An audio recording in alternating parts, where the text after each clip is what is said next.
Journée 55. 55A, on parlait de Tunisie. Alim Letroufa 55. Peut-être aussi 56, on verra. On rentre dans un nouveau chapitre dans la période des lettres qu'on va commencer à lire. C'est la période où Rabbi Nathan il va se lancer dans un projet qui est au-dessus de toute perception possible, inimaginaire, limité, ingérable. Et c'est un projet que c'est dommage qu'il n'y a pas assez d'écrivains qui ont écrit dans ce sujet-là. J'ai vu dans tous les livres qu'ils ont fait. En hébreu, il y a plus, mais en français, sur toute la vie de Rabbi Nathan, si c'est dans tous les livres, il n'y a pas eu vraiment une vraie plume qui a pu décrire exactement la façon de comment Rabbi Nathan il s'est jeté pour essayer de construire le Kloïs, la synagogue, là où le kibbutz de Rosh Hashanah normalement devrait se faire. Et c'est dommage parce que déjà un tout petit peu on va voir avec les lettres qu'il y a ici. Quand j'étais à Shavuot, j'ai été pris d'une ferveur. J'ai appris que le Kloïs qui est à la base, c'est pas le vrai Kloïs original. J'étais en choc complet de savoir qu'il y avait un autre Kloïs qui était l'original et qu'on ne l'utilisait pas.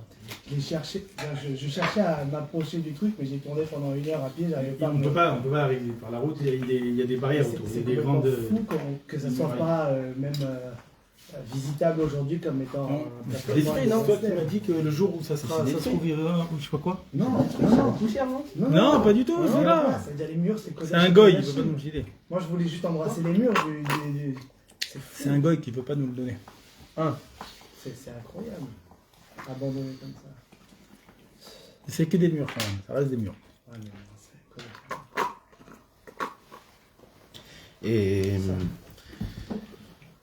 Et ça, c'est quelque chose de dommage. Peut-être qu'un jour, quelqu'un le ferait, d'essayer de reprendre toutes les lettres bien comme il faut, et les écrits à droite à gauche, et les histoires qui sont BLP sur...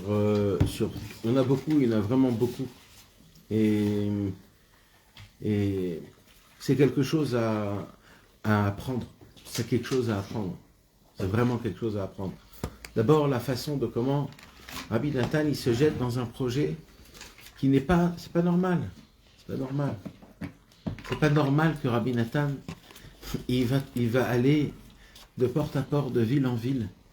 Et il va... Ça jamais Rabbeinu lui a demandé une chose pareille. C'était après. Même par allusion. Non, mais même par allusion. Après que Rabbeinu, non. Non, parce qu'on dit que le Likoute de Philote, ça, il l'a dit par allusion. Oui, ça oui. Même le Likoute à la Chot, oui. peut-être aussi. Oui. Mais le Kloïs, non. Non. Non. Et de créer une synagogue, de créer un endroit, parce que le Kloïs, mes amis, je l'ai déjà expliqué, c'est pas une synagogue. C'était pas pour le kibbutzim. Le Kloïs, en hébreu, ça veut dire rassemblement. C'est-à-dire, en fait, c'est un kibbutz. Donc, c'était pas une synagogue. Les gens ils croient que le Kloïs c'était une synagogue. C'est pas une synagogue. C'était un endroit de rassemblement. Et d'ailleurs, pendant la semaine ou même pendant l'année, il n'y avait pas de prière là-bas. Il n'y avait pas de prière, Shacharit, Mincha, Arbi. Le premier Kloïs, ça. Ouais. Et il n'y avait pas de prière. Pourquoi? Parce que l'essentiel, c'était pour Rosh Hashanah et Vadaï, pour que s'il y a des Anshe Shlomenu, quand ils viennent au Tzion de Rabbeinu, qu'ils ont un endroit où s'asseoir, où se mettre, où dormir, parce qu'ils dormaient aussi là-bas, sur des bancs, sur des... Après, c'est devenu une synagogue, et après, c'est devenu bien après. Mais dans le contexte premier, Rabbi Nathan, il voulait qu'il y ait un emplacement le plus proche du Tzion de Rabbeinu, de ce qui est possible, parce qu'à l'époque, c'était un beth kvarot, c'était un cimetière, donc il fallait le faire de manière que ça soit possible pour que les Kohanim aussi puissent venir, pour qu'il y ait ce qu'il faut. Ça n'existait pas en fait de prier au Tzion. De priorité, non, ça n'existait pas, non. C'était un kever, vraiment un kever. Comme si que tu viens dans un kever. Comment ils faisaient les Kohanim? Les Kohanim, alors fait l'ordre de Tchérin, il dit qu'il y avait un passage spécial pour les Kohanim. Comme ça, elle raconte aussi Sarah Gelbach, la petite fille de Rabbeinu, qui se rappelle encore à l'époque. Et il y avait un petit chemin, un petit chivil où les Kohanim ils pouvaient aller là-bas. Mais voilà, c'est-à-dire tout était pudique, tout était petit, tout était. En tout cas, le Inyan, c'est que Rabbi Nathan, il va faire des choses, quelque chose que je ne sais pas même si c'est permis pour lui d'aller faire ça. Il va se rabaisser devant tous ses élèves, devant des personnes les plus, et il va pour leur demander de l'argent. Et automatiquement, quand tu demandes de l'argent, alors même si c'est ton maître, même si c'est... En plus que Rabbi Nathan, il ne s'est jamais pris pour le maître. Donc même si c'est Rabbi Nathan, nous on ne sait même pas ce que ça veut dire, mais c'est comme si qu'un chaver d'un coup il vient et il dit pas donnez-moi de l'argent. C'est pas comme ça, parce que s'il dit donne-moi de l'argent, jamais il aurait construit le cloise. Il va demander de l'argent et il va dire tu sais d'abord je te remercie sur ce que tu m'as donné, mais sache que c'est pas assez. C'est pas assez. Alors je veux que, comme ça il faisait Rabbi Nathan, je veux que Nathan Mitraïev, comment on dit Mitraïev ? Que tu t'engages un sroum et que tu me le donnes au fur et à mesure. Mais moi j'ai besoin d'avancer. Il dit Rabbi Nathan, et Rabbi Nathan il va venir chez ses amis et il va dire ne soyez pas vous les freins. Vous imaginez cette phrase mes amis ? C'est des grosses baffes à la Boker, c'est des très grosses baffes. Parce que nous on a tellement vécu de manière que malheureusement aujourd'hui il y a beaucoup de personnes qui demandent de l'argent, l'aumône, etc. Que c'est devenu limite ça t'embête. Il y a une manie que quand on... En Israël. Donc il y a une manie que quand on va au cotel, oh là là, il y a plein de mendiants, quoi, il faut donner à tout le monde, je comprends pas. Ça mes amis, ça c'est des midotes qu'on a amenés de la galoute, ça nous appartient pas ça. Ça nous appartient pas ça. Avraham Avinu, il courait pour donner de la tzedaka, il courait. C'est lui qui courait. Le lien du Ani Loagoun. C'est ça. Azov. D'abord, viens, on parle Ani. Après, on va parler Ani Agoun. Mais Noagoun, c'est qu'il y a un montant aussi. C'est-à-dire au-dessus de 200 shekels, tu vois, 150 shekels. Pas si tu donnes un shekel. Tu rentres pas dans Agoun, Loagoun pour un shekel, 5 shekels, même 10 shekels. Tu vois, tu risques. Tu prends pas de risque, quoi. Je sais pas. Comment tu sais ? Il y a un montant. C'est un montant. Avant de parler du Ani Agoun, chez Loagoun, il faut d'abord parler de la tzedaka. On ne peut pas parler de la tzedaka en parlant directement qu'il y a un Ani chez Loagoun, parce qu'après, on enlève la tzedaka, il n'y a plus rien. Zeloved. Et Rabbeinu est plus que ça, Rabbi Israël, encore plus. Il nous a mis dans ce chemin-là de la tzedaka de manière que c'est des folies. D'accord ? On voit, Rabbi Israël, comment il a éduqué ses élèves. C'est pas donne une petite Torah de Keva ou un petit truc. Il demandait, il réclamait, et il disait, c'est pour le tzaddik, et il a dit des paroles que personne d'autre a dit au monde. Il a dit, tout l'argent que vous avez dans vos caisses, c'est même pas à vous, c'est à Rabbeinu, c'est du gezel, c'est du gezel. Il nous disait tous, vous êtes des ganavim, vous êtes des gazlanim. Et il criait très méchamment. Alors, vadaï qu'il y a des gens qui partaient, mais malassot que c'est la vérité, malassot. Alors oui, il faut travailler beaucoup, il faut beaucoup se briser, il faut beaucoup donner ce qu'on doit donner pour le tzaddik à émettre. Et là, on va voir que Rabbi Nathan, il va se mettre dans une situation qui est très, très, très, très délicate. Parce qu'à qui il va demander de l'argent ? Pas des personnes qui ont de l'argent. Il va demander de l'argent à des personnes que eux-mêmes, ils font l'aumône. Et quand Rabbi Nathan, il va accélérer la demande, il va toujours demander aux mêmes personnes. Ça veut dire qu'eux-mêmes, ils devront faire je sais pas quoi, la Messirut Nefesh. Et ne croyez surtout pas que Rabbi Nathan, Chas v'Shalom, il se sucrait sur ses élèves. Parce que Rabbi Nathan, lui, quand il partait, il laissait rien dans sa maison. Et c'était son fils qui devait s'occuper de sa maison. Ça aussi, c'était un arrangement que Rabbi Nathan, il avait fait avec Rabbi Yitzhak. Puisque Rabbi Yitzhak, il travaillait, donc Rabbi Nathan, il servait Hachem. Il disait, tu as le devoir, les gens qui travaillent, ils ont le devoir d'aider les gens qui ne travaillent pas, qui servent Hachem. Ça aussi, c'est un concept qu'aujourd'hui, les gens n'en parlent même pas et que les gens, ils croient que ça s'appelle de la ifkerut. Mais c'est devenu un peu la mode aussi. Alors, si ça devient de la mode, Viadaï, que c'est pas ça le concept, d'accord? On parle d'un concept, d'abord, qui est pudique déjà. Ça nous a, pas que tout le monde le sait. C'est déjà un ignan. Et que ça doit être très avec délicatesse, avec de la noblesse, et c'est quelque chose qui doit se parler, mais en vérité, ça doit pas se parler. Ça doit être un concept. Que les personnes, tout seuls, dans leur tête, ceux qui travaillent, ceux qui ont une fiche de paye, il faut savoir qu'il y a des gens qui travaillent, qui sont des méchartim du Tzadik Emet. Ils font de la fatsa toute la journée. Ou alors, ils peuvent pas travailler comme les autres. C'est tout seul, ça doit venir tout seul dans leur tête. Et ça, Rabbi Yitzhak, lui-même, il a dit à son père, Rabbi Yitzhak, puisque je travaille, puisque je gagne une paye que toi tu gagnes pas et qui est à droite, à gauche toute la journée, tout le temps. Donc je veux m'occuper de ta maison, de ta femme et de tes enfants, sa deuxième femme et ses enfants. On peut rentrer dans un truc typique ou pas? Essaye, on signe oui, sinon non. Quand la fatsa devient un business. Alors, je sais pas. Alors, je sais pas, il n'y a pas de vrai birour dans ça. Il n'y a pas de vrai birour dans ça. Parce que même Rabbi Israël, il payait. Il préférait ne pas payer, mais il payait.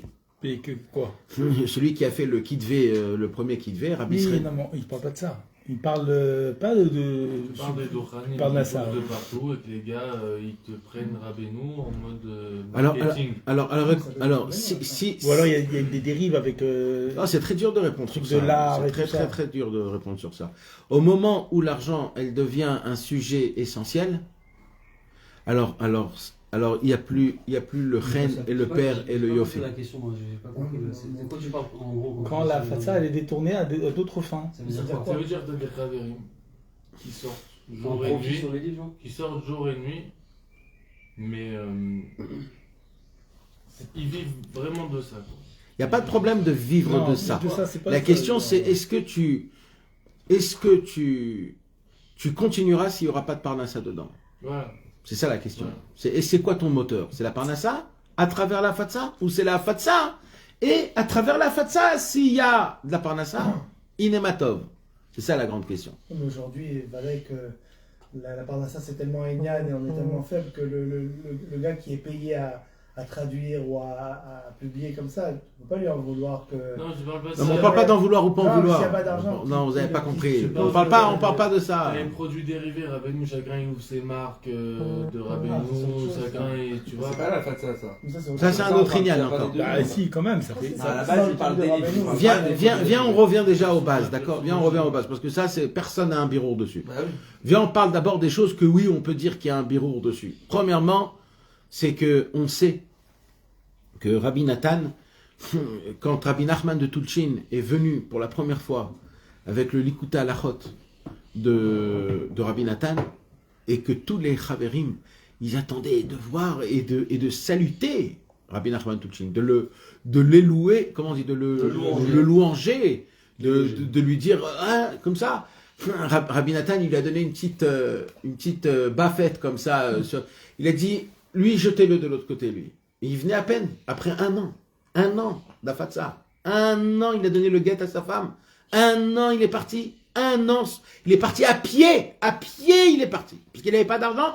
Et il avait de l'argent, il disait, non, je dois garder cet argent pour le écouter à l'autre. À pied, tout ça. Rabbi Nathan, il a dit, parce que si une seconde, tu commences à penser, c'est un peu grâce à moi, c'est ça, alors t'as tout perdu. Alors, mets-toi de côté, après 120 ans, tu pourras danser et chanter de ce que tu as fait. Donc déjà, on apprend quelque chose, que même spirituellement, la fatsa, c'est Kodesh Kodashim. Ça veut dire que tu ne dois pas la prendre pour toi, même spirituellement. Maintenant, comme la fatsa, elle est tellement grande et qu'aujourd'hui, on ne peut pas trouver des gens comme ça, alors vadaï que c'est permis de prendre quelque chose. Et comme on raconte, comme on voit que Rabbi Israël, pour des raisons très spécifiques, d'abord de base, c'était pas de base. C'était juste s'il y a un cas spécifique. Où Rabbi Israël, il venait, il entendait le truc, il disait, ok, c'est normal, etc. Il y avait le monsieur qui avait fait le kitvé à l'époque. Et à l'époque, l'idée dans le cerveau, l'idée, c'est que chez Rabbi Israël, tous ceux qui étaient là-bas, tout était bénévole. Voilà. Il fallait comprendre quelque chose, que tout était bénévole. Et tout le monde avait ça dans sa tête. Tout le monde avait ça. Et il y avait donc le monsieur qui avait travaillé le kitvé à l'époque, le kitvé qu'on connaît sans les voyelles. C'était un travail à l'époque qui était très très dur, il n'y avait pas d'ordinateur, il n'y avait pas de... C'était un travail avec des... Même pas machine à écrire, c'était des corrections à la main qu'il fallait que tu fasses, de prendre des manuscrits, c'était un travail vraiment minutieux. Et il avait besoin de Parnassa, le monsieur. Et il ne prenait pas de Parnassa. Et un jour, il a pas arrêté, mais tout s'est effondré sur lui. Il est venu chez Rabbi Israël, il a dit voilà, Rabbi Israël, j'arrête, voilà, je peux pas. Il lui dit pourquoi, comment c'est possible? Il dit écoute, j'ai des chovot, j'ai des trucs, etc. Il a dit combien t'as, qu'est-ce que t'as, combien. Et là, Rabbi Israël, il a fait quelque chose qu'on n'a presque jamais vu. Il a donné $2000. $2000 à l'époque, c'était. Il a dit tiens, continue à travailler. Maintenant, ça s'est passé. Pourquoi? Parce que tu vois, il y a des situations où, ok, quand il faut, mais ça donne, alors il faut. Alors, c'est pas toi qui dois choisir ça, c'est pas toi qui dois se... D'accord? Et il y a eu encore des autres choses. Il y avait Alon Kaplan. Alon Kaplan aussi, c'était il travaillait dans la Fatsa, il est venu chez Rabbi Israël. Et il a dit à Rabbi Israël, je veux, moi, faire de la Fatsa. Je veux faire de la Fatsa. Mais j'ai besoin aussi d'une Parnassa.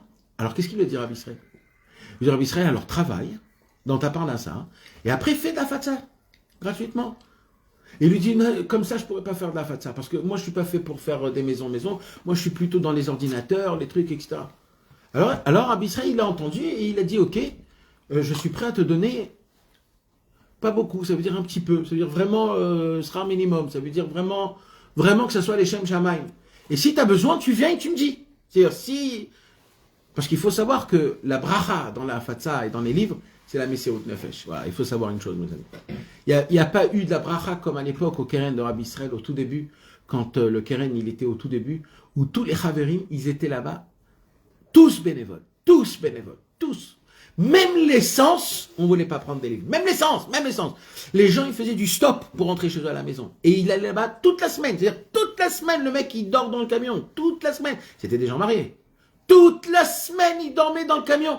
Il n'osait même pas demander pour un choco le matin, je me rappelle. Un choco le matin, un shekel, ça coûtait. Il ne prenait pas de la caisse. Normalement, ça va, un petit truc à boire, les essences, quelque chose. Même pas, il y avait la coupa. La coupa, c'était Kodesh Kodashim. Kodesh Kodashim, personne ne touche. Il y avait même un slogan. Celui qui prend un, il doit rendre deux. Mais c'était un slogan. Si vous prenez vous rendez deux. On ne prend pas du Keren. Tu parles de ça il y a combien de temps Depuis le début, pendant 10 ans. 10 ans de Keren. Depuis 95 jusqu'à, on va dire, jusqu'à 2006, 2007, même 2008, 2009. Et après, qu'est-ce qui s'est passé? Après, ce qui s'est passé, c'est que naturellement, des enfants ont grandi. Ils n'ont pas connu Les Méphitim. Non mais, viens on parle. Il y avait ce feu aussi. Il y avait le feu. Quand tu as connu Rabbi Israël. Non, il n'y avait pas beaucoup de gens qui connaissaient Rabbi Israël. C'était tous des nouveaux, mais il y avait un feu quand même qui était présent, c'était révolutionnaire. De danser dans la rue avec des livres, c'était révolutionnaire. C'était quelque chose qui n'a jamais existé auparavant. Tu t'imagines même pas comment les gens nous regardaient, avec quels yeux ils nous regardaient. Et les livres, il fallait les vendre. Bien sûr qu'il fallait les vendre. Ils vendaient les livres. Ils vendaient tout, ils vendaient. Soit c'était un torem qui vient, qui non, même s'il y avait des tormim, ils vendaient quand même le livre. Le livre, il était toujours vendu. C'était un travail qui était... Maintenant, naturellement, les enfants, ils ont grandi, des méphitim. Et c'est dur pour la femme. Parce qu'ils partaient toute la semaine. Il faut comprendre ça. C'était pas c'était toute la semaine. C'était Motzei Shabbat, vendredi matin. Motzei Shabbat, vendredi matin. Et ça, Kavoua. Et tous des gens mariés, ils habitaient à Méron, à Choulon. Et il y avait même une maison spécifique que pour les Méphitim pendant la semaine, où ils venaient dormir là-bas. Non, à Choulon. À Choulon, chez Aaron John. Aaron John. Alors c'est devenu très difficile. Mais dans la tête, c'est devenu... Non. Les enfants grandissent. T'as encore des enfants. La femme, elle craque. La maison, elle est petite. Les prix montent, mais il n'y a pas d'argent. Il faut comprendre. Comment ils vivaient, ces gens-là? Tu veux que je te dise comment ils vivaient? Tous les jeudis, moi je me rappelle, j'ai vécu ça, c'était mon enfance. Tous les jeudis, ils se prenaient des supermarchés. Ils se mettaient dehors, ils faisaient une agala de tout ce qu'ils avaient besoin, et ils se mettaient, qui peut me faire passer ça? On sait d'accord. Oui. Et ben c'est comme ça qu'ils faisaient leur Shabbat. Ils restaient pendant des heures avec honteux. Il y avait des gens qui avaient honte. Ils ne pouvaient pas faire ça. Alors ils faisaient la mendicité dehors. Et les gens un peu normaux, ils faisaient une agala, ils disaient, Michola Virli, qui peut me faire passer ça? Et les gens, ils font passer, voilà, ils ont une agala, ça s'est passé, jusqu'à qu'ils font passer. Mais ça, c'était pour manger. C'était pour qu'ils ont quelque chose. Mais après, la maison, et quand la femme, elle a besoin de quelque chose, alors les femmes, ils étaient obligés de vivre dans la pauvreté. Eh ben, ils vivaient dans la pauvreté.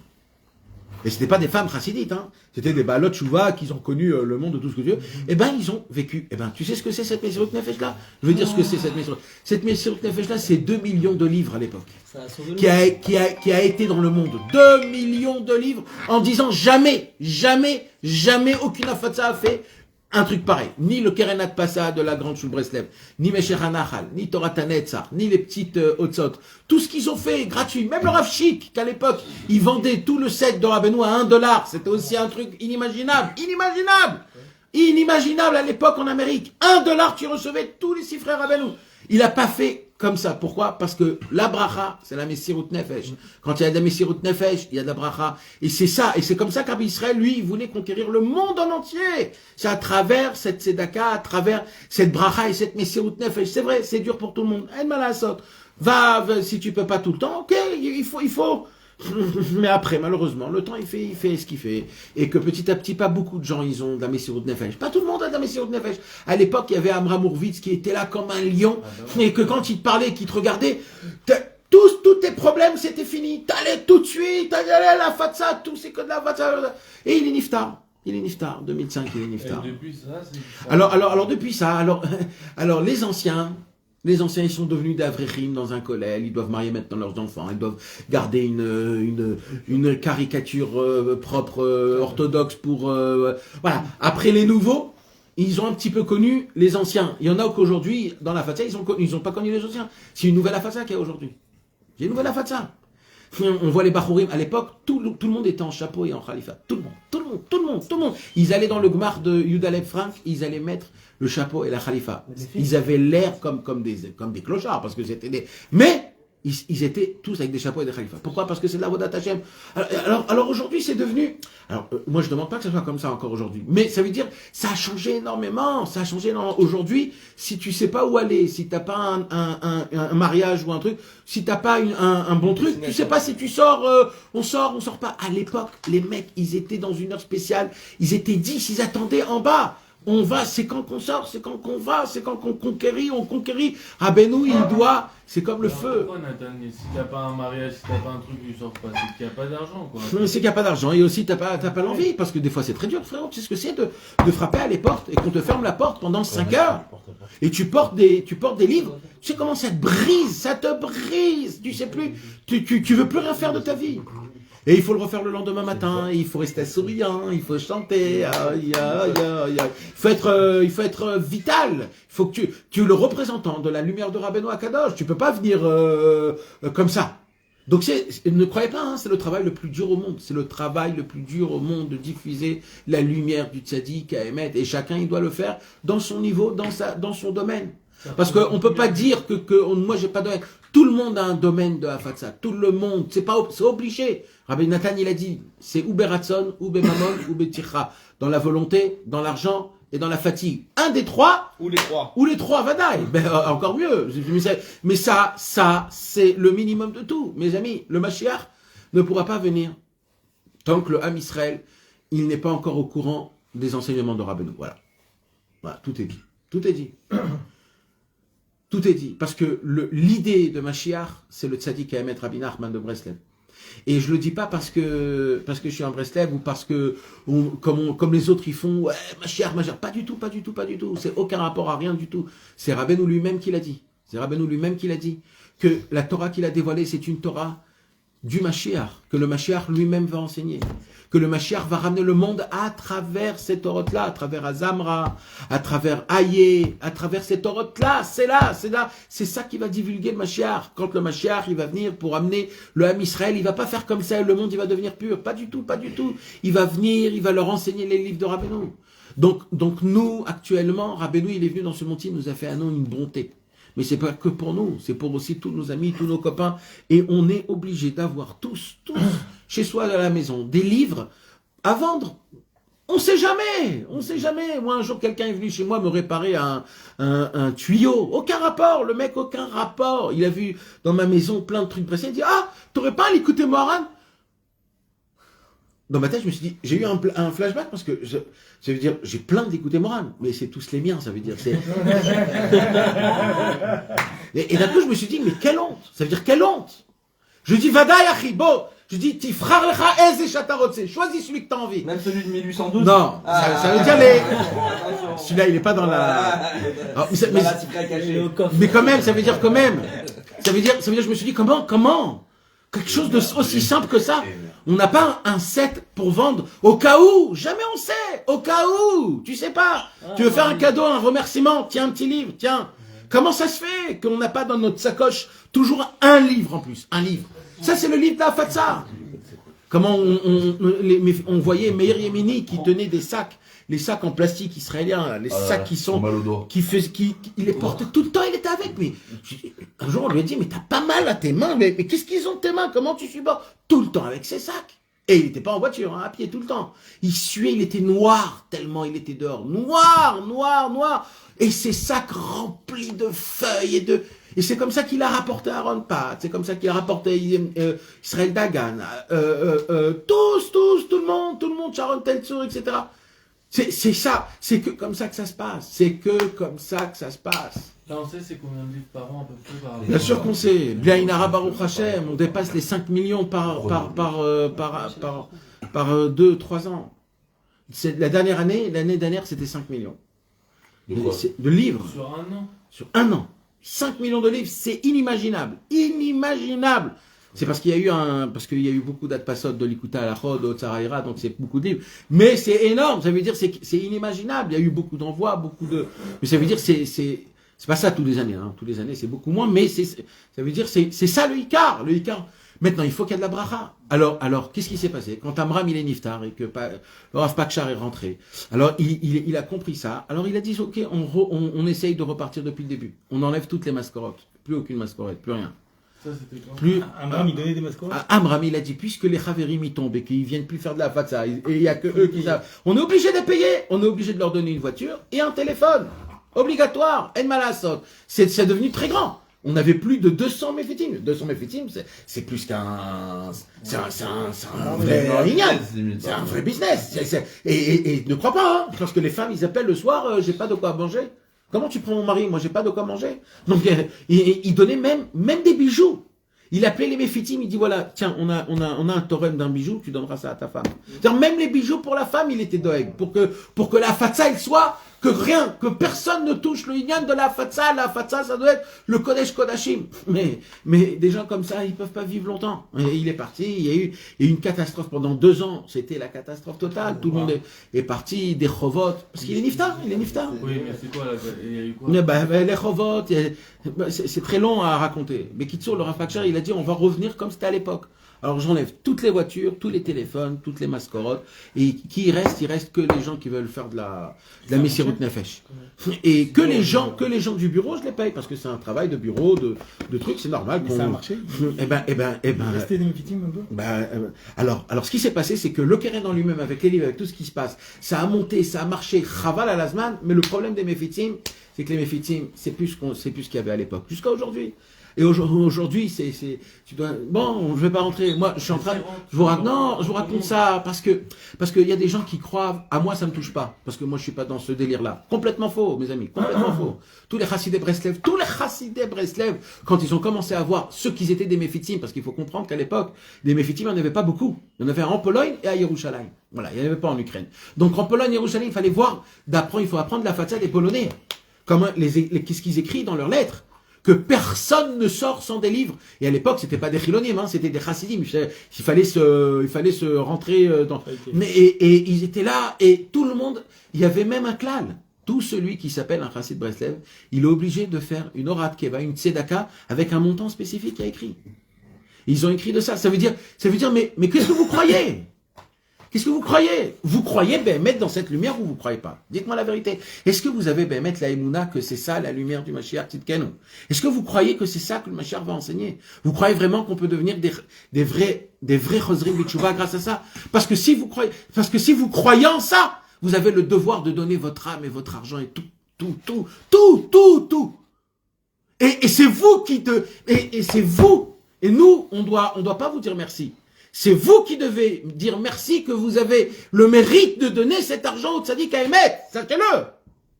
C'est vous qui devez dire merci. Toquer une porte et vendre quelque chose à quelqu'un. Mais là, on parle que de. Alors, je dis pas ça.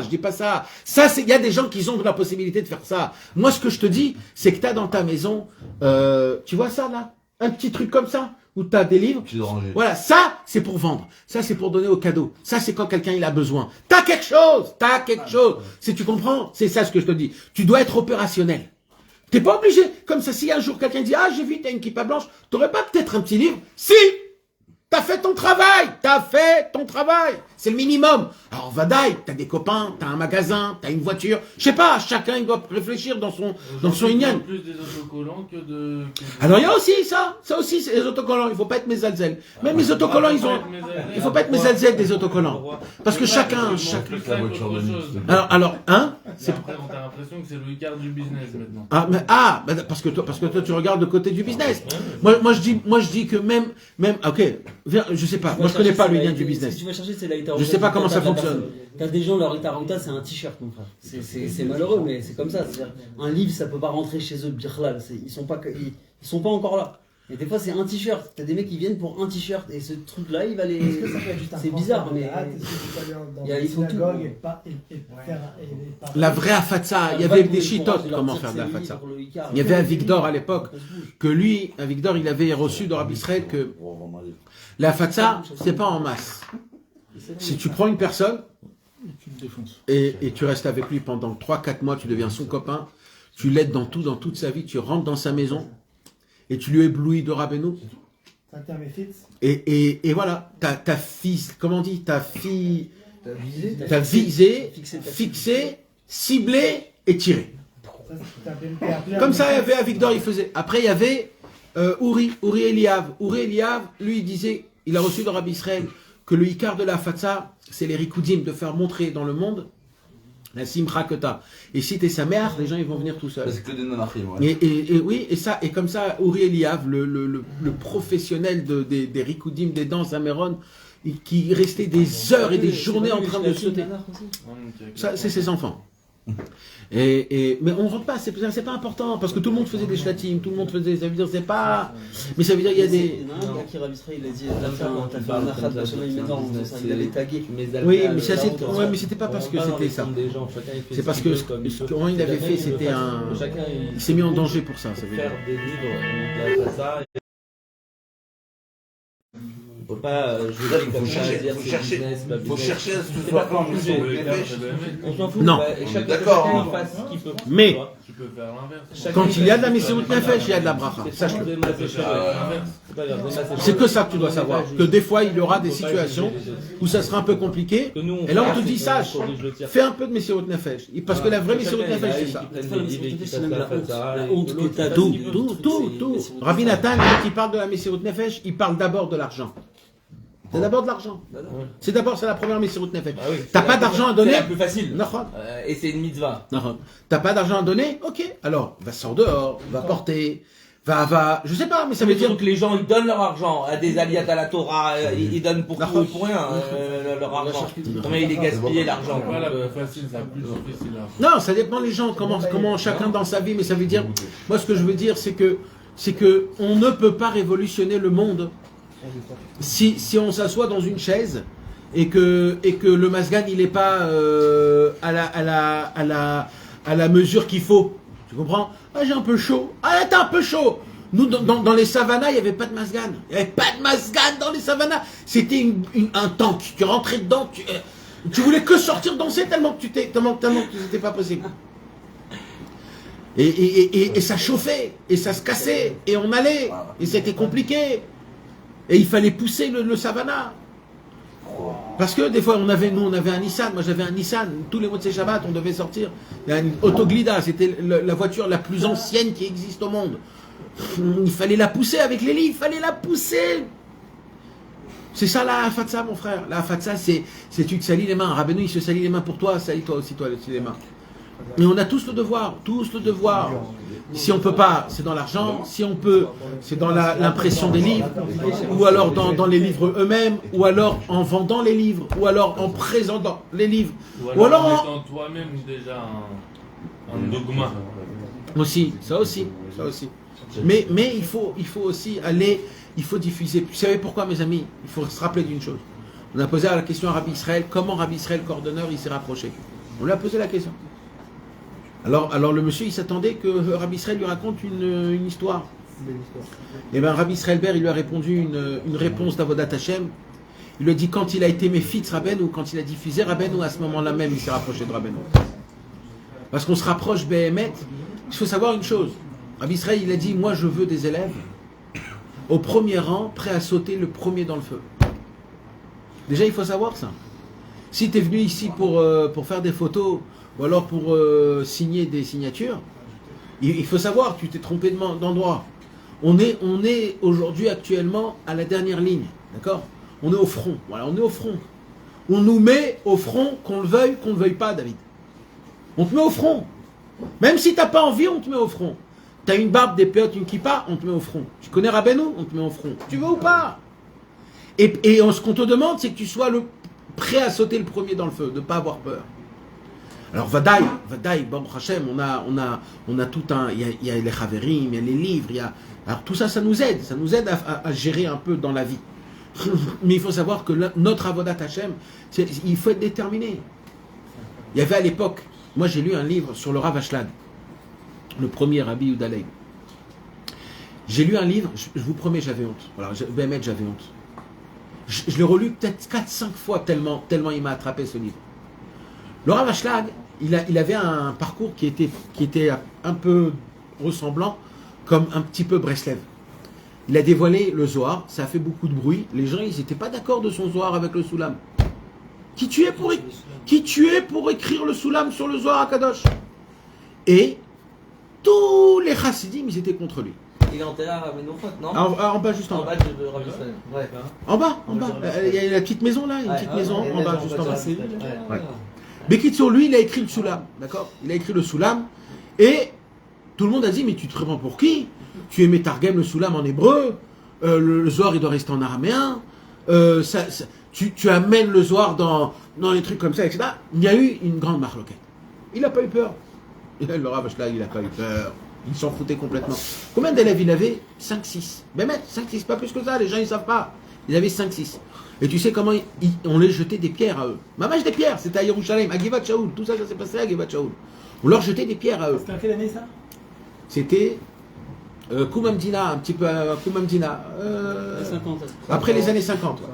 D'accord? C'était à Givat Shaoul. À l'époque, Givat Shaoul, entre Givat Shaoul et Yerushalayim, il y avait un désert.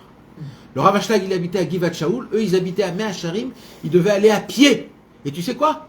Ils les faisaient payer. Celui qui veut écouter ma Torah, il disait le Rav Ashlag, il doit payer.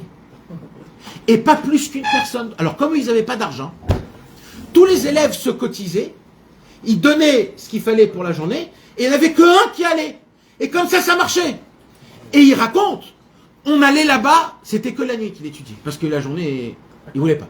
Alors, ils écrivaient et ils se donnaient entre copains. C'était quoi les paroles du Rav, du Rebbe? Qu'est-ce qu'il a dit? Après, ils se sont dit, mais on doit diffuser cette lumière. Comment tu crois que le Zohar de Kabbalah, le Perouch HaSoulam, il a été imprimé? Tu crois que le Rav Ashlag, il avait de l'argent? Rien, tout d'abord, il n'avait rien, le Rav Ashlag. C'est qui l'a imprimé? C'était ses élèves. Tu vois les photos de ses élèves? Tous des clochards. Des clochards. 6 clochards. Des clochards, des vrais clochards. Tu sais ce qu'ils ont fait? Ils ont vendu leur maison. Ils ont vendu leurs habits, les gars. C'est des vraies histoires, ce que je suis en train de vous raconter. Ils marchaient, tu sais, le Zohar, le grand, c'était beaucoup de livres. Eux, ils marchaient avec des septimes et des septimes, de maison en maison, en années 40, 50. Qui veut le Zohar du Soulam? Qui veut le Zohar du Soulam? Ils ont vendu tout. Et tu sais quoi? Le Rav Ashlag, il disait, mais vous faites pas assez. Si vous ferez plus, vous aurez plus. Et ça les rendait fous. Et tu crois qu'ils se disaient, pas du tout. Encore plus, ils se réveillaient la nuit, ils allaient se battre, ils allaient imprimer, ils allaient à Tel Aviv donner des livres, des chassidim. On n'a jamais vu un truc pareil. Moi, j'ai lu ça. C'était une claque. Je me suis dit, c'est une claque. Je croyais que c'était que nous, qu'on avait un peu ce... Pas du tout. Et tu sais quoi? C'est pour ça qu'aujourd'hui, le Soulam, il est partout dans le monde. C'est parce qu'il y a eu des élèves, qui ont fait une Messirut Nefesh. Ils ont fait une Messirut Nefesh. Alors cette Messirut Nefesh, elle est restée jusqu'à aujourd'hui. Jusqu'à aujourd'hui, elle est restée. Ça a fait du bruit, ce Soulam. Même en France, il y avait ce Zohar-là. Je me rappelle, les élèves du Rav Ashlag, ils sont venus en France donner du Zohar. Mais tu donnes du Zohar en araméen écrit en Rachi sans des coups d'autres à un Français. Mais il faut. C'est comme si. Comment tu vends quelque chose comme ça? Qu'est-ce que tu lui dis pour lui vendre ça? Comment on n'est pas comme ça, nous? Comment on doit être comme ça? Mais il y a un intérêt d'émettre que la personne, comme tu as dit, le gars qui est complètement assimilé, ce que tu veux, il n'est pas un mot d'hébreu, tu vas l'écouter le Moharan en hébreu, sans écoudot, sans saïa. Vadaï, fais pas de chormot. Fais pas de chormot. C'est quoi Le Inyan, voilà, ça aussi c'était quelque chose qu'on avait demandé à Amram Horowitz. C'est que des fois il y a des gens qu'on sait très très bien qu'ils vont pas lire. Ils veulent juste te faire plaisir. Mais nous aussi. Non mais il y a des gens que tu frappes à leur porte. Toi et lui, vous savez que ce livre-là, c'est juste, il veut te faire plaisir, voilà. Il y a un dibour. Mais c'est vache, non? Quoi? C'est une chimera et tout ça. Oui. Donc, à partir de là, il n'y a plus rien à dire. Comme une maison. Moi, je l'ai dit à mon garagiste, celui qui me répare le scooter, je lui dis, garde-le, ne l'ouvre pas. Il n'est pas sur ma Il chaîne. l'ouvrira peut-être dans 5 ans, dans 8 ans, dans 10 ans, et sa vie elle va changer. Non, Moshe Shemla, tu vois, c'est qui Moshe Shemla? Il l'ouvrira, c'est C'est qui Moshe Shemla? Moshe Shemla, son grand-père, il était en Eretz, il est venu d'Algérie en Eretz, il était au kibbutz, mais il n'y a rien à voir, rien de rien. On ne sait pas comment, quelqu'un lui a donné un livre mémoire un jour. Mais genre dans les années 60, un truc improbable. Moshe, il était jeune, il partait en Inde, en machin, dans tous les sens il partait. Son grand-père, il lui a donné, il lui a dit tiens, prends ça, je sais que ça va te plaire. Ouais. C'est de ça que ça a commencé. Voilà. Bah oui. De ça que ça a commencé. Bah oui. Truc grave, il a dit avec du On peut pas faire de calcul. Toi, j'ai fait des autres chez les gens. T'as même pas besoin de parler, t'as même pas besoin de parler. J'ai pas envie de parler. J'ai quelque chose. Et ça, c'est ça, mes amis. Il faut se rafraîchir la mémoire. Il faut se rafraîchir la mémoire. Il faut se renforcer. Reapprendre c'est quoi la Messirut Nefesh, mes amis. Il faut revenir il faut... C'est ça notre but. C'est ça notre but. Mais en plus, il y a un truc, il y a une pièce qu'on voit pas, c'est que on le dit quand tu demandes aux gens comment on est Meshamesh Rabbeinu aujourd'hui, on te dit c'est la fait ça. Donc c'est Bevadaï que si tu veux être Meshamesh ton Rav, tu vas pas lui demander qu'il te paye en plus. C'est normal. Alors, on va laisser. C'est un mérite d'être aussi. Mais on va laisser ça personnel, d'accord? C'est personnel. Ouais. Je prends pas d'argent à tout. Tu sais que c'est un plaisir. En fait. De base, c'est ça. Ça te permet d'être dans le. De base, c'est comme ça que ça doit se passer. Et normalement, ça doit être une Messirut Nefesh. Et si on te... Tu sais c'est quoi le problème? C'est que si on te paye, quand tu fais de la Messirut Nefesh, il n'y a personne. Ah oui. Tu parles, quand on te paye, tu dis attends. Si Tu me payes pourquoi exactement? Parce que je veux savoir qu'est-ce qui rentre dans le truc, qu'est-ce qui rentre pas. C'est ça le problème. Et il faut être dévoué totalement. Mais il faut être prêt à devenir un mendiant. Tu comprends? Et ça, malheureusement. Alors non. Parce que ça fait partie, voilà, c'est tout le lien aussi Vadaï, cette mendiant. on ne veut pas arriver là-bas. On veut pas arriver c'est ça, mais c'est ça qui se passe, tu comprends? C'est-à-dire que tu es obligé de vivre Alpi et Mouna, Oui. que c'est Hachem qui envoie la Parnassa, Oui. et El Malak, tu comprends? Et ça, il faut des kélim pour ça. Et malheureusement, les gens n'ont pas les kélim, et tu sais jamais le niveau de tes kélim et la grandeur de tes kélim. Alors, ils rentrent dans ça, ils explosent, et. C'est pour cela que c'est de là où ils ont commencé à dire ok, on va te donner ce qu'il faut. Mais que le moteur. Mais c'est jamais faux. Il suffit Non. jamais. Même on va te donner ce qu'il faut, mais qu'est-ce qu'il faut? Ah, Parce que non. même que tu donnes un peu. Il y a un sera minimum, il y a en fonction de combien tu as besoin, ça veut dire. Mais sans rentrer dans ça, ça veut dire tant que le moteur essentiel, c'est la fatsa, et la parnassa, c'est tafel, c'est juste. Alors c'est bien. Au moment où ça devient un sujet, il y a un problème. Il y a un problème. Encore une fois, bon, c'est des grandes questions, mes amis. On ne peut pas répondre à ça si on peut prendre la parnassa. C'est très dur, oui, mais c'est personnel. C'est important parce que t'as des gars qui donnent de l'argent derrière, qui se posent des questions. C'est pour ça que c'est important. À l'époque, quand les Haverim, ils demandaient pour des Massayot, pour des GMC, etc., tu savais que le GMC ne va pas ne va pas arrêter pendant toute la semaine. Il va faire des centaines de milliers de kilomètres. Tu sais ça. Aujourd'hui, quand les Raverim ils viennent te demander un camion, tu dois prier chez toi à la maison qu'il sorte avec ce camion. Et qu'il ne fasse pas plus de kiff. C'est un problème. Excuse-moi, c'est un problème. Aujourd'hui, c'est devenu très... Alors, on ne peut pas revenir à l'époque. D'accord, on peut pas revenir à l'époque. Maintenant, nous tous, on doit se réveiller dans la Fatsa. Nous tous, l'argent de la Fatsa, il doit être Kodesh Kodashim. On doit y réfléchir, on doit penser, on doit prier, mes amis. Sachez une chose. Si vous voulez que Rabbeinu s'occupe de vous et qu'il nous amène dans la Teshuvah, priez à Hachem de vouloir rajouter la lumière de Rabbeinu dans le monde. Parce que quand tu pries ça à Hachem, Hachem il dit « Ah !» S'il le prie, c'est qu'il est persuadé vraiment que ça marche. Exactement. Et le problème, c'est qu'on n'est pas persuadé. Donc on est des chakranim. Parce que c'est facile d'ouvrir un livre et de philosopher toute la journée sur les Torahs de Rabbeinu. Parce que Zelom et Chayev, ça ne m'oblige pas. Alors c'est très facile. Il y en a beaucoup des grands parleurs qui parlent au nom de Rabbeinu.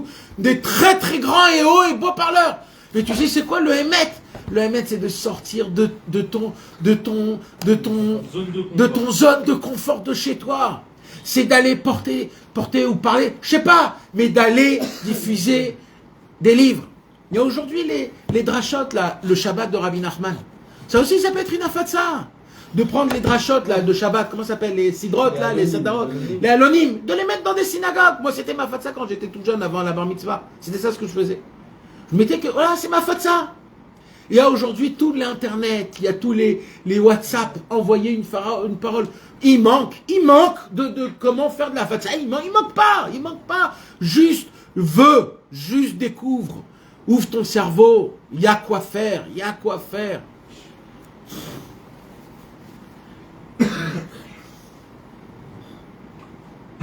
Est-ce qu'on peut faire encore des birourim ou pas? Il est pressé. C'est question. Vas-y, essaye, vas-y. Le Inyan que Rabbi Israël nous a demandé, l'argent. Est-ce que la fatsa doit être méroquée dans un seul et même endroit ou il peut y avoir plusieurs fausses selon Rabbi Israël?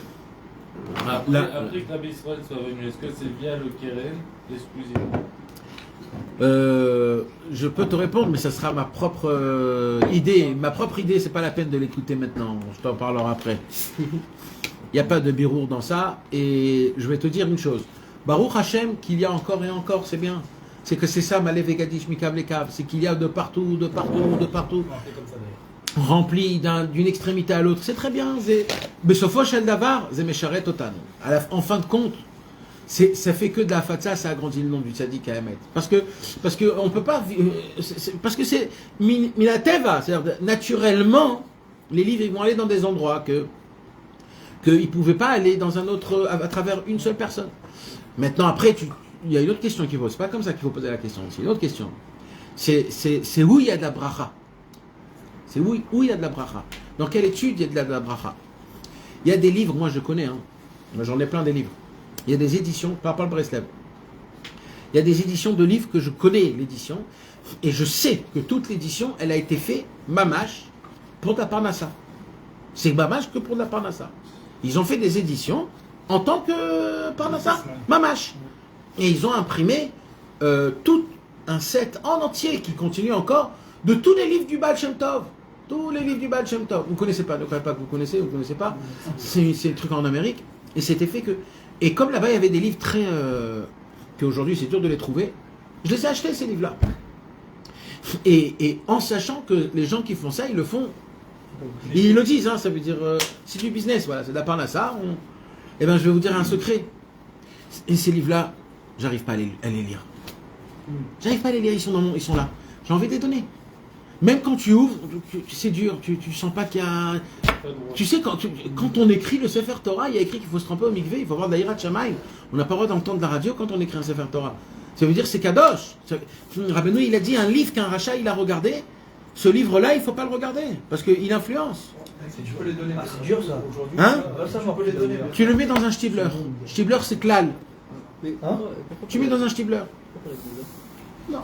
parce qu'un Sefer, je sais pas, je veux On pas. n'ose pas, quoi. C'est pas- Moi, Pas tu me facile de tu prendre me poses cette à moi décision. la question, moi j'arrive pas à faire ça. Même Chanel, on va pas entrer dans ça. En tout cas, le Inyan, c'est ça le.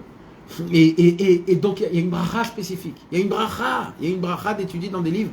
Mais alors, il y a des niveaux, mais d'être possède, je suis pas possède. Maintenant, il y a des klanim aussi. Il faut être Neeman au Tzadik Haemet. Il faut pas toucher les livres, parce qu'aujourd'hui il y a des gens qui touchent le dedans. Il faut pas toucher les livres. Quoi, il change. Ils changent. Il y a des gens qui croient, qui sont capables de changer ce qu'il y a écrit. Personne ne peut toucher une virgule, une lettre.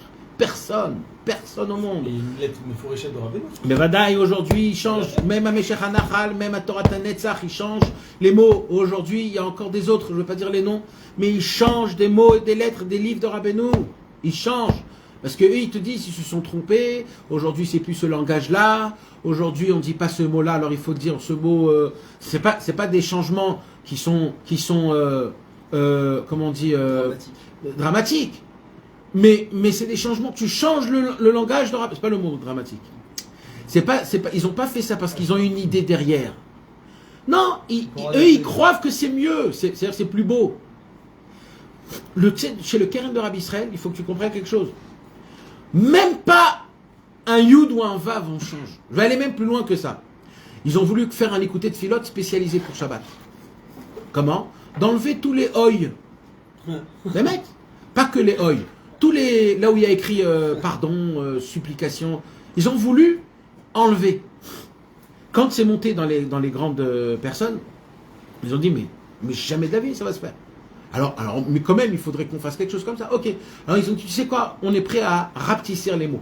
C'est-à-dire le texte il sera gros normal et là où c'est des trucs on le rapetisserait. Et là-bas le matpis Shmoulik il était comme ça il dit alors Margishtov, je sens pas bien ça. Oui, non. Et comme ça, encore, on essaye des choses. Il y a des choses, on a vu, on voit, parce qu'on a toutes les éditions, comment les gens ils font, comment, dans les Sipuré Massiot, dans les trucs. Il y a des gens, dans le Likouté Moharan, il y a quelqu'un qui a traduit un Rachetevot, qui sont des faux Rachetevot. Et c'est rentré dans tous les Likouté Moharan.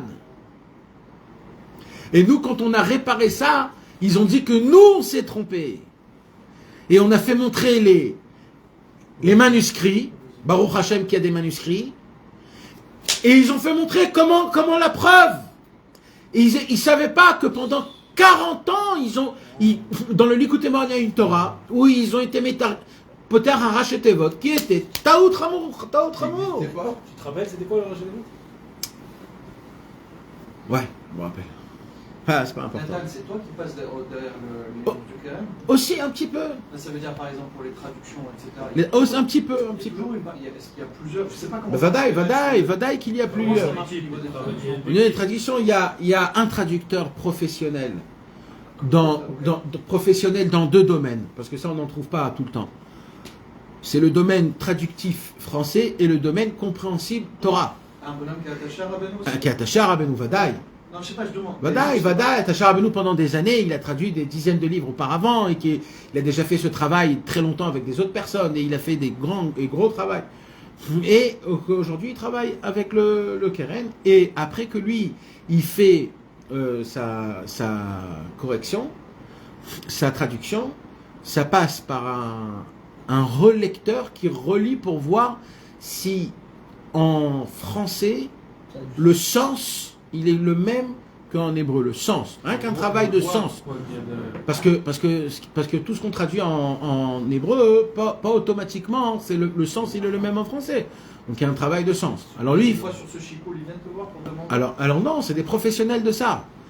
Après qu'ils font ce travail-là, il y a un lecteur, aucun rapport, que lui il va lire neutre et qui va essayer de revoir ça. Et quand il y a des questions et quand il y a des corrections et des choses qu'on ne sait pas comment faire, que toujours il y en a, c'est là qu'il y a des autres avérines qui viennent et qui s'assoivent ensemble et qui parlent, on essaie de voir, on étudie, on voit des autres trucs, comment ils ont traduit, c'est un travail acharné. C'est pas de la rigolade du tout, ça se fait pas très très vite du tout, c'est un travail qui... Je te pose une question, juste encore une fois, merci largement. Mais par exemple, les traductions du Rav Kremen, est-ce que c'est des bonnes traductions? Lesquelles? C'est des Hamchat, c'est pas une traduction. Non, en anglais, je parle. En anglais? Ah, Je sais pas, je connais pas. Là, ils sont en train de faire le français, d'accord. Non, mais il y a des gens français. Non, mais là, ils refont. Ils refont parce que C'est c'est pas vu Regarde, Ils ont fait un appel de dons, ils refont un truc de ouf en France. En français? Parce que je trouve qu'en anglais, il est très très bien traduit, tout à fait. Oui. Mais après, je sais pas en français, je sais qu'il y a eu des marques locales en français, il y a eu des problèmes là-dessus. Ils n'ont pas réussi à aller. En français, il y a plusieurs traductions. Il y a la première traduction de Dimer Manas. Que le Rav Dimer Manas, qui est un grand homme, qui a fait les premiers livres en français, et qui l'a traduit d'une traduction qui n'est pas... Elle est très bonne, elle est très belle, mais elle est...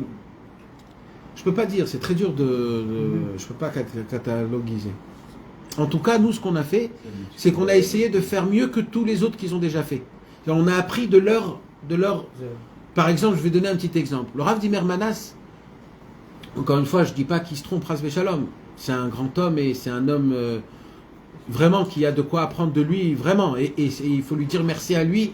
Tout le temps, une Akaratatov, c'est le premier qui a traduit les livres de donc Vadaï, hein, tout ce que je dis, c'est à Mamash que les toilettes, et c'est pas du tout une reproche bichlal, c'est juste une idée. On parle pas shoot, non, mais parce que je suis filmé, alors c'est très délicat tout ça. En tout cas, lui, quand il parle dans l'Ikouté Etzod, dans le conseil de Tavatachila, il parle là-bas d'un régime. Un régime alimentaire. Oui, mais attention. À l'époque où il écrit, dans les années 70, ça avait encore son sens. Aujourd'hui, c'est devenu... Ok, moi je dis rien. Aujourd'hui, Okay. le sens du régime, c'est devenu un peu truc à la mode. Mais à la base, régime alimentaire, tu parles de ça, le panda, son régime alimentaire, c'est des faits... Non, mais quand Rabbeinu il parle de la Tavatachila, hein, on peut pas dire que c'est un régime alimentaire. Même à l'époque. Ça doit traverser. Tu peux le voir dans tes yeux. Tu comprends? Alors, c'est pas quelque chose de mauvais. C'est bien. C'est pas une taout. C'est une définition que lui, il a définie comme ça. D'accord? Alors nous, on est là et on reprend complètement. On essaye de voir pourquoi, comment, attends, peut-être on peut dire comme ça, peut-être comme ça. Tu vois, c'est pas pareil. Et ça, tu peux le retrouver. Dans Sefer Amidot, il y a des choses aussi qui ont été traduites en le Aleph Bet, alors Dimer Manas, que on pourrait faire mieux. Encore une fois, il n'y a pas de taouyot là-bas. C'est un livre qui est parfait. Quand tu le lis, tu lis Rabbeinu. Mais il y a une façon de démontrer Rabbeinu encore plus authentique. Pourquoi dans le Ibn Achal du Keren, il y a des petits livres et des petits changements? Le Ibn Achal de base, c'est un problème. C'est que chacun qui l'a voulu, il a imprimé un livre et il n'est pas pareil que l'autre. Voilà, c'est un problème. C'est un vrai problème. C'est un problème. Mais on a les manuscrits. On a tout ce qu'il faut, mais c'est que chacun il a fait ce qu'il a fait. On parlera de ça un autre jour peut-être, parce que ça c'est un sujet que complètement il faudrait le rénover une fois pour toutes et que tout le monde prenne cette Otsa et que tout le monde va sur cette Otsa. Non, alors le Keren non, c'est pas ça, c'est qu'il y a eu des gens qui ont travaillé et qui ont fait un mal travail et qu'ils ont fait... Non mais Chana, on va pas rentrer dans ça. Là, le Ibn Achal dernier du Keren, il est parfait. C'est-à-dire quoi parfait? Il est authentique. L'ancien, comme l'ancien. C'est mieux que l'ancien encore. Comment Ils ont enlevé le nom de Chazar. Qu'on t'appelle, tu dis voilà, ça c'est bien, ça c'est pas bien. Non, non, le Keren, ça fait 10 ans qu'il est en train de perfectionner tout. Tout perfectionner. Ça veut dire... Des fois, par exemple, tu me parles de ça, mais moi j'ai des livres du Keren il y a 10-15 ans. Non, 10 ans. Une fois que je donne, tu as compris, ça paraît que je donne. Non, mais il n'y a pas de problème, c'est pas des taouyot. C'est pas des taouyot. On parle pas de taouyot mamash. On parle de raffiner encore plus et encore plus et de améliorer. De toute façon, clairement, on ne peut pas faire une traduction parfaite. Non, mais vous parlez de quoi là? En hébreu ou en français? Non, il parle en hébreu là. Moi je parle en hébreu là. Il y a des lettres qui lui manquent, qu'ils vont enlever. En français, il faut savoir une chose. Ce n'est jamais le livre authentique. Ce n'est jamais. Et celui qui croit qu'on a fait une meilleure traduction, une mauvaise traduction, c'est faux. Il y a plein de problèmes. Ça n'existe pas une traduction qui est parfaite. Parce que déjà, tu interprètes. Et c'est un problème.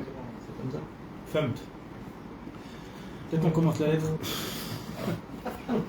Là, à quelle heure tu dois partir? Ça dépend en fait. Là. Là maintenant. Bon, alors c'est pas grave, on a fait une belle. On a parlé de la Fatsa. C'est très important. Et c'est très important, C'est mes un grand amis. bureau, là. Parce que la Fatsa, les gens ils croient que c'est que pour les balais de Chouva. Mes amis, Rabbi Nachman de Tulchin, il allait faire de la Fatsa, Rabbi Nathan de Tibériade, Rabbi Nathan lui-même, même le Rav de Tchérin, qui était un Av Beddin, il avait une canne en argent, il allait faire de la Fatsa avec des livres. Un Av Beddin, un Rav Av Beddin, avec une canne en argent. Il allait avec des livres. Qu'est-ce qu'on peut dire, nous? C'est lui qui va dire, il dit, mais moi j'étais un Beddin. Il va nous dire, mais t'as fait quoi, toi? T'as fait quoi? T'as une fois apporté un livre? T'as une fois demandé, proposé un livre à quelqu'un? Je sais pas. On devra donner des comptes, les amis. Ou alors tu crois pas que Bémet, c'est ça la Yeshua? Si c'est ça, va pleurer dans l'île des doutes, je crois que c'est mieux. Va demander à Hachem que Bémet, je comprends réellement combien c'est important, combien les livres de Rabbeinu, la lumière de Rabbeinu, elle doit être diffusée dans le monde.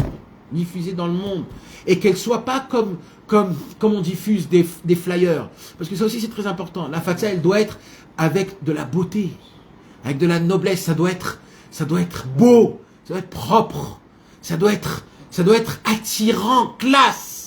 Rabbeinu, il doit être classe. C'est pas bien que les livres, ils sont pas beaux, pas de bonne qualité. C'est pas bien, c'est pas le kavod du tzaddik, ça.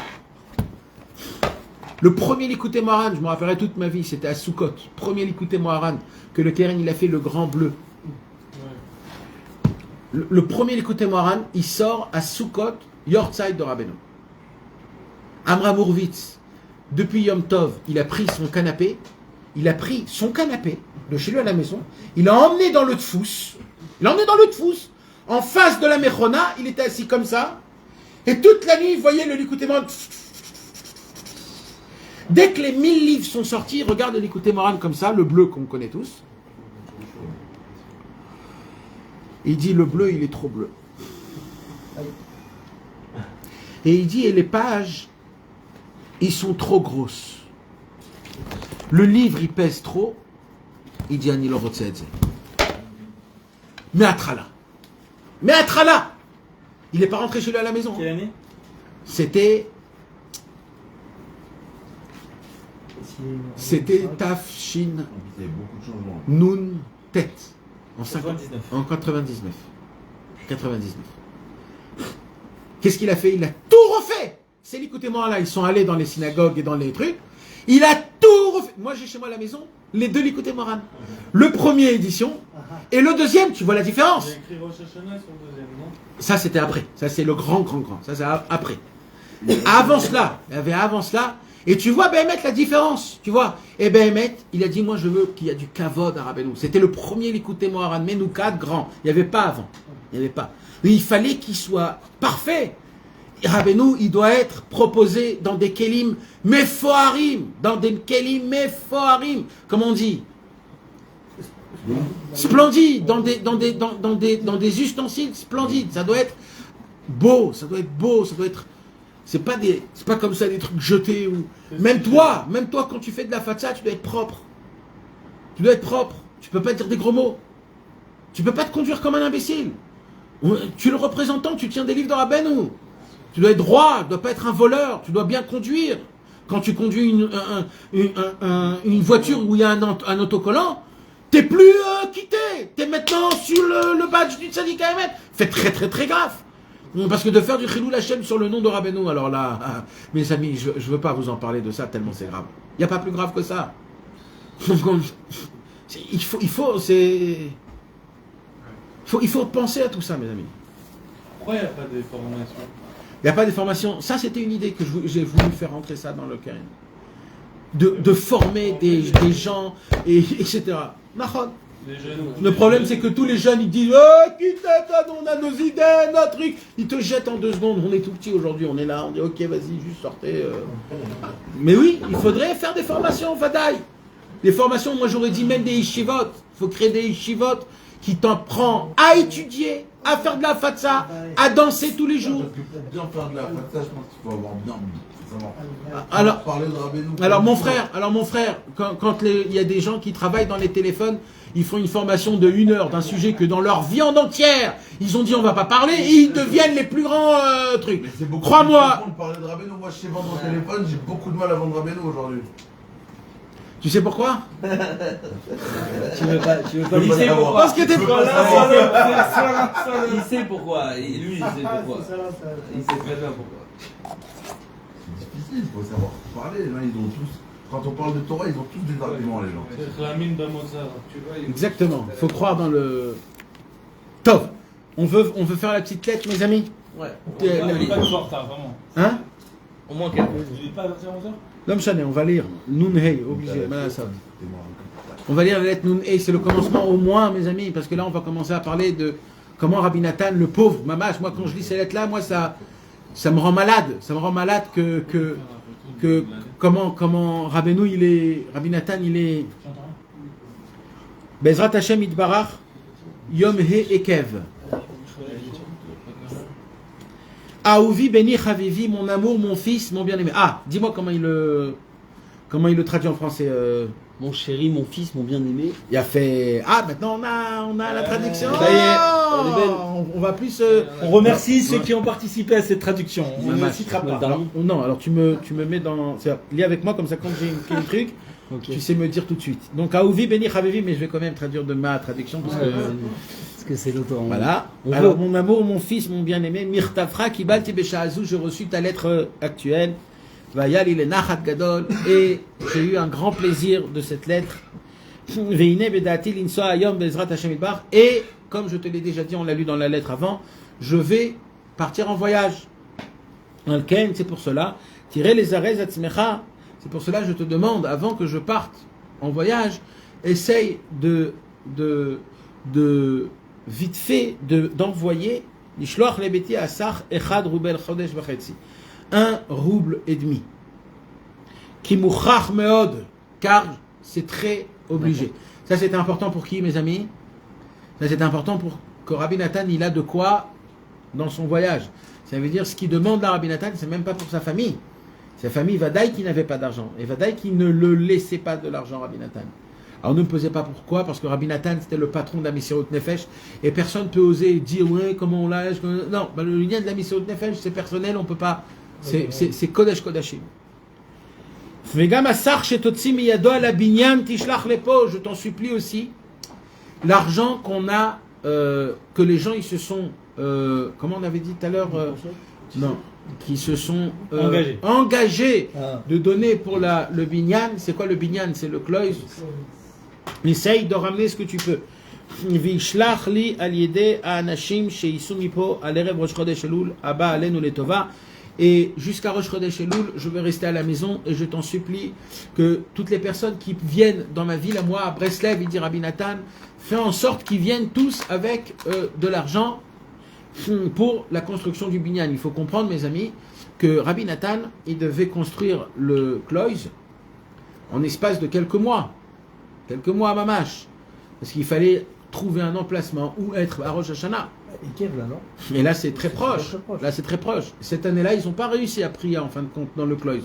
Rabbi Nathan n'a pas pu construire le kloïs. Et il a préparé, mais il n'a pas construit. Et ça a fait beaucoup de mal, parce qu'il dit que ça éloigne les gens du kibbutz. Qui a maot chez la binyan mouchach li meot sham beuman, car il faut savoir que j'ai besoin d'argent pour terminer les constructions du kloïs. Vechol kerbin, et chaque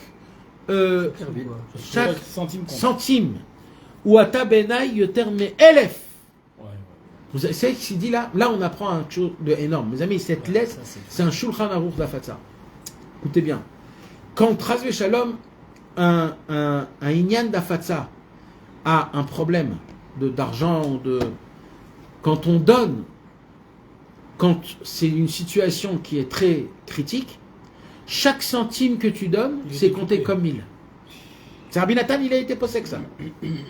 Quand tu donnes à une association de diffusion de Rabbeinu qui est en grande détresse, le fait que toi tu viens en temps de détresse, chaque pièce que tu donnes, même la plus petite, elle est comptée comme 1000. Pourquoi? Parce que c'est en détresse. Quand c'est en détresse, c'est encore plus important. Il y avait un mécaner, je crois, qui a donné presque toute sa paye Nahon. pour 6 mois. Ah, en détresse pour nous ou en détresse pour... Non, pour eux, pour l'association. L'association. C'est de lui qu'il a dit que le close, Il a été construit. Kinitrazek levavi aliedeze. Leatril atrala kazot. Et là, il dit comme ça, Rabbi Nathan, il dit la vérité. Il dit, je vais vous dire la vérité, je me suis mis dans une situation qu'elle n'est pas normale. Et chacun qui me donne un peu d'argent, même un centime, ça renforce mon idée. Mais si on ne donne pas, alors c'est certain que je vais tomber de mon idée. Ça veut dire, je dépends de vous. Si je vois que vous bougez un petit peu, ça va me donner de la force à continuer à faire ça. À m'encourager. Mais sinon, rien, je ne peux pas. Il faut que vous compreniez quelque chose, mes amis. là, il dit à son fils, il dit pas aux autres. Il dit à son fils que son fils, il dit aux copains. Ouais. On va voir. Il voyait les lettres, je crois. ses copains. La trilatrala kazot, chez caché ou kveda meod, qu'elle est dure et lourde. Meod, kacher tavinu batzmechem, comme vous pouvez l'imaginer. C'est comme si, mes amis, Bémet, maintenant, Bémet, c'est comme si un vrai tsaïr qui gagne 2000 shekels du kollel et rien d'autre, il va se dire, je vais construire un binyan à Yerushalayim de 10 étages. Grand d'un Khatsidunam. Bémet, c'est de ça. Vas-y, commence à faire une procédure comme ça. Rien que tu le dis dans ta tête, tu sues déjà. On a acheté la choule à Shimshon, c'est 7 millions les frères qu'on peut payer maintenant. Non mais ça veut dire, mais c'est bien mettre ça, mes amis. C'est du jamais vu, voilà. C'est un massé, mais voilà, c'est un shigon, c'est une folie, Et ben Rabbi Nathan, il n'a pas eu peur. Mais il a dit, mais est-ce que vous êtes avec moi ou pas, les gars? Moi j'ai sauté dans l'eau, soyez avec moi. Alken tevakshu meod, c'est pour cela que je demande, à toute demande, demandez à mon ami, Miedidi Rabbi Shimshon, c'était son élève, hein. Il dit mon ami parce que c'est Rabbi Nathan. C'était un ami, Rabbi Nathan il se considère comme un ami. Donc Rabbi Shimshon, c'était qui Rabbi Shimshon? Le grand-père de Rabbi Shimshon Barski. Yair Sheyekayem Aftachato, qui puisse appliquer sa promesse. Vishlach li miyad gam chamisha roubel chadash ala binyan. Et comme il me l'a promis, 5 roubles, je veux qu'il les amène s'il peut à travers toi. Les maniskés pour qu'ils puissent. Et pourquoi j'ai besoin d'argent? Pas parce que j'ai besoin d'argent. Les maniskés pour qu'ils puissent avoir le mérite. Shiye lo chelek, qu'il a une partie. Ba'atrala, au début, chez Karaminakol, que le début c'est le plus important. Le début c'est la fondation. Tu sais que si tu y vas ou tu vas pas. C'est le début le plus important. Donc, là-bas il parle de tout le inyan de la tzedaka. Veta ovim tzivit ilecha kelecha. Vetechachev lo le tzedaka meyuchedet kol shah sheyakdim. Deuxième halakha. C'est quoi la deuxième halakha? Écoutez bien mes amis. Quand vous donnez pour la hafatsa, plus tu donnes tôt, plus tu es gagnant. Voilà. Plus tu... Tôt, ça veut dire quand tu te dis je m'engage, Ezrat Hashem, à faire, à donner, on va dire 1000 shekels, d'accord? Et dans ta tête tu dis ok ça va, je vais te donner. Là il dit Rabbi Nathan, Techachev lo le tzedaka meyuchedet, ça sera pour lui une tzedaka très spéciale, chaque heure qu'il peut la donner plus tôt. Incroyable, il est pas plus sur ça. Bêta. Sur la Tu vois qu'aujourd'hui les Tormines, ils disent regarde, s'il y a quelqu'un qui s'engage, alors moi je mets 2 fois le double. Ou alors ils te disent regarde, d'abord je veux voir ce que tu as fait. J'entends les Tormines ce qu'ils disent. Si tu as avancé, alors je vais te donner. Mais c'est seulement si tu as avancé un binyan par exemple. C'est comme ça qu'ils pensent. Mamash, les Tormines, c'est comme ça. C'est pour ça que. C'est une flamme. C'est comme des hommes d'affaires. Non mais cette lettre, elle est vraiment d'une importance qui est, qu'est-ce que t'as dit? Capital. Fondamental. Top. Alors, Kol Shah Sheyakdim. Sur la Keftatous, c'est ça? Non, tu nous avais raconté ça. Nachon, sur la Keftatous. Oui, Nachon. C'est un autre, c'est pas la détente. Veyater misé, en les arzo. Troisième halakha. C'est quoi? Il faut pas trop pousser l'homme. Tu dois lui mettre de la pression. Et il doit comprendre que c'est comme ça. Et après, tu le laisses. Bon, on a la formation. Tu la laisses. Tu ne l'égorges pas. Si, il faut quand même faire. Non. Tu vas dire, écoute-moi bien. Ça et ça. T'as un peu de la jojote dans ton cerveau. T'as compris que c'est important. Moi, j'ai fait mon travail. Maintenant, c'est toi ton travail. Tu veux, t'es zoré, t'es pas zoré. Qui mouftachani, je suis certain. Parce que là, il dit Rabbi Nathan à Rabbi Yitzhak, il dit pousse un petit peu Rabbi Shimshon, mais pas trop. Ça veut dire juste remue-le un peu. Qui mouftachani chez Ekaim Dvarai Miad, car je sais très bien que Rabbi Shimshon, il appliquera ce que je lui ai demandé.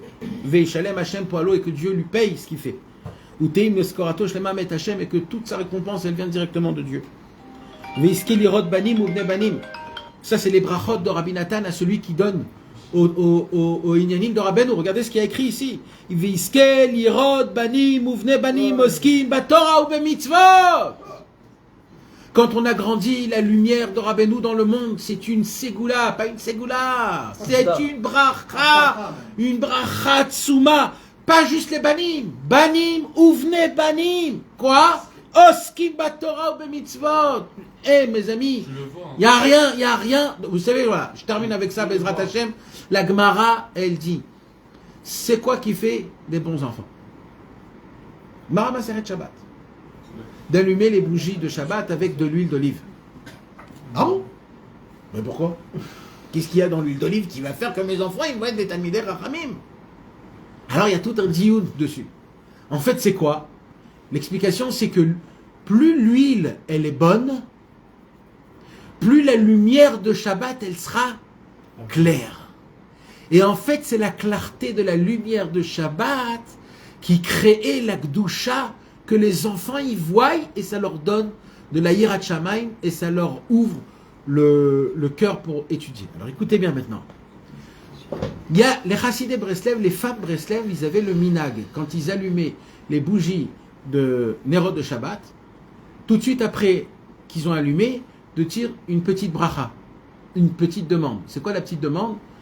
Akadosh Baruch Hu, que la lumière du Tzadik Haemet, il soit éclairci dans tous les mondes et dans ce monde-ci. Quand la femme, elle dit ça à travers les bougies de l'allumage de Shabbat, il y a un lien qui se fait avec la lumière du Tzadik et la lumière du Shabbat, qui Antu Shabbat de Kula Yoma, le Tzadik c'est Prinat Shabbat. Alors quand toi, tu penses que c'est la lumière du Tzadik et la lumière qui vient et qui descend, Oskim Batorah ou Bemitzvot Lishma, donc il y a écrit qu'il faut donner de la tzedaka à côté de la netilat de la Adlakat Nerot. Juste avant la Adlakat Nerot, il faut donner de la tzedaka. Il faut donner la tzedaka au Tfous. C'est mamash le Inyan, ce qu'il dit ici Rabbeinu. Et quand tu donnes la tzedaka au Tfous, tu allumes les bougies avec le Shemen Zaïd parfait, et tu penses que c'est la lumière du Tzadik, et que la maman elle dit que la lumière du Tzadik a émettre, quand tu fais ces trois-là, frérot, Mazal Tov, tes enfants vont être des Gdolé Olam, Dov de Hashem Behemet. Behemet, mes amis, c'est la plus grande ségoula moi que je connais, que je dis à ma femme, voilà. Si tu veux, voilà, c'est là-bas, il faut mettre le paquet. C'est quoi, Nathan, le bon Shemen Zaït? Shemen Zaït de Kever Rachel.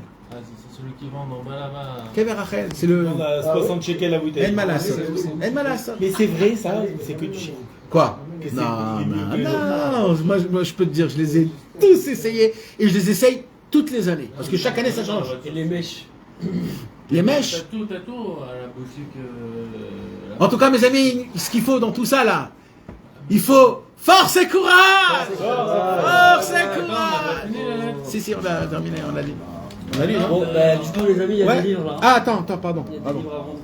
Veine ma meod ani noten simcha belibi al mirtavecha, et voici combien je donne, combien j'ai de la joie dans mon cœur sur les lettres que tu m'as écrites. Asher ani roe otsem shukatra et la Torah vavoda. Oh, mamash, on voit ça, mamash. Rabbi Nathan, il est aux anges parce que Rabbi Yitzhak, il lui a écrit dans sa lettre. Il dit, oh, j'ai des kisufim et des gagouim de Torah, de Yirat Shamayim, de Tzidkut.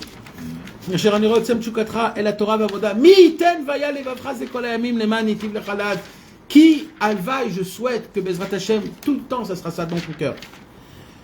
Yater mizen ipnaï, plus que ça, j'ai pas le temps. La rirklal de prolonger. Qui besha azot sacharti agala linsoa, car j'ai déjà loué ma charrette pour voyager. V'Hashem yitbarach yolechenu bederech hayashar v'hamet, qu'Akadosh Baruch Hu nous envoie dans le chemin droit et vérité. Divrei avicha metzapeh lismoach bachem la netzach Nathan mi Breslev. C'est courage. Comment tu vas l'appeler j'ai que des claques. Allez, Megadi. Comment on va l'appeler ce chiot là? Regarde, on avait parlé.